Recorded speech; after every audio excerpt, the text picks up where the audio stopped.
déjà de nous accueillir dans un lieu hautement patrimonial. Hein, par la fenêtre, vous avez vu direct sur l'église de Soufflot. Et puis, vous avez ici, ai-je appris, des fresques de Léo Galland, élève de Gustave Moreau, qui date des années 30. Donc, on pouvait rêver, ce n'est pas un lieu anodin. J'aurais dû vous dire que c'était totalement art déco, pardonnez-moi ici. Bon, mais vous l'avez vu, voilà.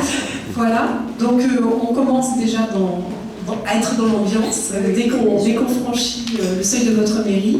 Et puis merci pour ces exemples que vous venez de donner qui peut-être donneront des idées de reportage, en tout cas qu'on peut retenir comme aussi peut-être des sujets à faire avec vous. Peut-être le Panthéon. On peut imaginer une visite de cette crypte dont vous parliez, si on vous recontacte d'ici quelques mois. Oh là là, oui. Voilà. Crypte du bienheureux Romuald, vous voyez. Bienheureux Romuald. Donc voilà déjà quelques idées de sujets pour 2017 pour notre association.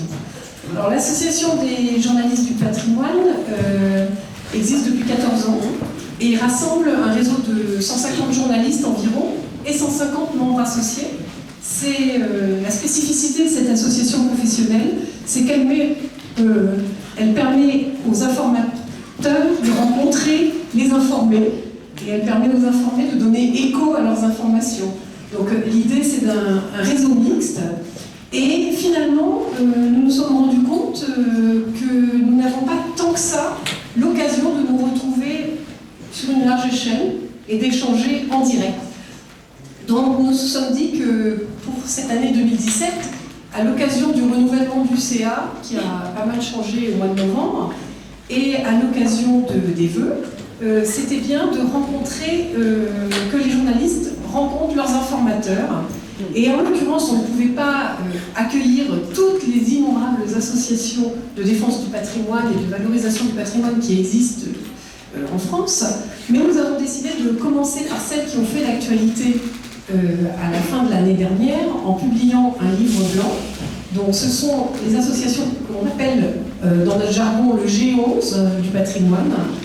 Et pour que cette rencontre soit très utile professionnellement, nous avons décidé de la faire sous forme de petit speed dating, c'est-à-dire que chacune des 11 associations va se présenter en 3 minutes, ce qui permettra à tout le monde, ceux qui les connaissent moins bien, ceux qui ne les connaissent pas du tout, ceux qui les reconnaissent mal, de se faire une meilleure idée de la spécificité de chacun. Et puis ensuite, eh bien, nous trinquerons et nous échangerons de façon plus informelle.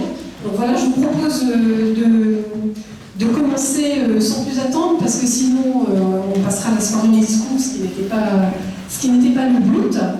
Et peut-être il n'y a pas d'ordre particulier de passage, mais je me disais que peut-être la Fondation du patrimoine voudrait bien inaugurer l'affaire et que M. Guy Salavar voudrait bien en 3 minutes nous expliquer qu'est-ce que c'est la Fondation du patrimoine et voilà, et à quoi